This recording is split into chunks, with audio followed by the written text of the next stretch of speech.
So much for that. And yes, ఇంకా ఆలస్యం చేయకుండా స్టేజ్ పైకి మన బ్యూటిఫుల్ భ్రమరాంబకి వెల్కమ్ చెప్పేద్దాము. Ananya Nagalla to please join the stage. రీసెంట్గానే పొట్టేల్తో తన పర్ఫార్మెన్స్తో ఒక రేంజ్తో ఇంప్రెస్ చేశారు మనల్ని అనన్య నాగల్లా. ఈసారి శ్రీకాకుళం షెర్లాక్ హోమ్స్లో కూడా ఒక షో స్టీలర్ కూడా కాబోతున్నారు అని అర్థమవుతుంది. So hearty welcome to you.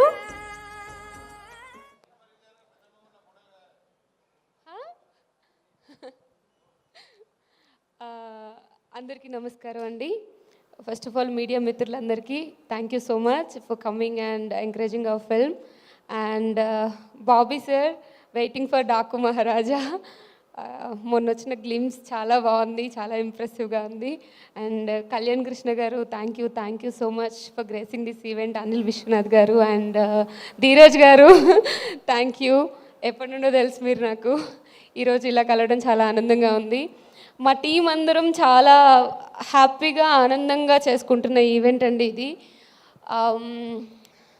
చాలా డేస్ నుండి వెయిట్ చేస్తున్నాం ఇలాంటి ఒక మూమెంట్ కోసం. శ్రీకాకుళం షెర్లాక్ హోమ్స్ నా కెరియర్లో నాకు చాలా మంచి పేరు ఇచ్చే సినిమా. సో నేనైతే ఎప్పటి నుండో చాలా ఈగర్గా వెయిట్ చేస్తున్నాను.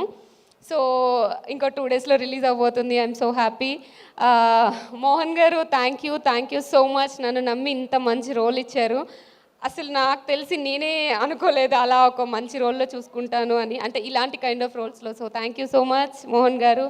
అండ్ మా ప్రొడ్యూసర్ వెన్నపూసి రమణారెడ్డి గారికి ఆల్ ది బెస్ట్. ఫుల్ డబ్బులు వచ్చేసేయాలి మీకు ఈ సినిమాతో. అండ్ వంశీ నందిపాటి గారు, థ్యాంక్ యూ. మీ యాడింగ్ వల్ల ఈ సినిమాకి చాలా పెద్ద ఫెచింగ్ అయింది. అసలు ఈ సినిమా మీద ఎంతోమందికి నమ్మకం పెరిగింది. Thank you so much. And మా టీం అందరికీ, టెక్నికల్ టీం అందరికీ, జగన్ గారికి, అరుణ్కి అండ్ డిఓపి గారికి అందరికీ thank you and all the best అండి మీ అందరికీ. సో శ్రీకాకుళం షెర్లాక్ హోమ్స్ అనే సినిమా నేను ఎప్పటి నుండో చెప్తున్నట్టు ఒక సిచ్యువేషన్ జరిగితే డిఫరెంట్ పీపుల్కి అది ఎలా కనిపిస్తుందని, అంటే డిఫరెంట్ పర్స్పెక్టివ్లో ఒక్కొక్కళ్ళ పాయింట్ ఆఫ్ వ్యూలో నడిచే స్టోరీ. అలా ఈరోజు నా పాయింట్ ఆఫ్ వ్యూలో నా కెరియర్ గురించి ఒక చిన్న గ్లిమ్స్ లాగా చెప్దాం అనుకుంటున్నాను. 5 years అయింది ఇండస్ట్రీకి వచ్చి. మల్లేశంతో స్టార్ట్ చేశాను. వచ్చినప్పుడు ఇంట్లో చెప్పలేదు. షూటింగ్ అయిపోయిన తర్వాత ఓకే రిలీజ్ అవుతుంది అన్న టైంలో ఒక 2 months ముందు చెప్పాను ఇలా చేస్తున్నాను సినిమా అని చెప్పేసి. మా మమ్మీ చాలా గొడవ పెట్టేసింది. తర్వాత వన్ ఫైన్ డే కాల్ చేసి నేను ఆఫీస్లో ఉన్నాను, నేను ఇన్ఫోస్లో వర్క్ చేస్తున్నప్పుడు ఆఫీస్లో ఉన్నప్పుడు కాల్ చేసి ఏదో ఎక్కడికో వెళ్ళిందంట.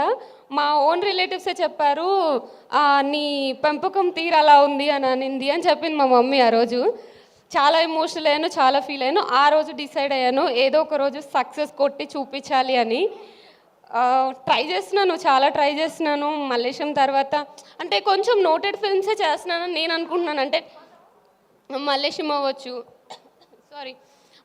అవ్వచ్చు, ప్లేబ్యాక్ అవ్వచ్చు, వకీల్ సాబ్ అవ్వచ్చు, ఆర్ తంత్ర, పొట్టేలు, ఇప్పుడు వస్తున్న శ్రీకాకుళం షెర్లాక్ హోమ్స్, అన్ని ఫిల్మ్స్లోనూ నా 100% నేను ఇస్తున్నాను. ఒక మంచి కథను ఎంచుకొని ఆ కథకు తగ్గట్టుగా షూటింగ్లో ఆ క్యారెక్టరైజేషన్ ఎలా పట్టుకోవాలో తెలుసుకొని దాని తర్వాత ప్రమోషన్స్కి నా 100% మోర్ దెన్ నా 100% ఇచ్చి ట్రై చేస్తున్నాను. ఎందుకు వర్కౌట్ అవ్వట్లేదని చాలామంది అడుగుతున్నారు. I don't know, but I hope ఈ సినిమాతో అదంతా పోయి ఒక మంచి సక్సెస్ఫుల్ యాక్టర్గా ఒక సక్సెస్ మీట్లో కలుద్దామని అనుకుంటున్నాను.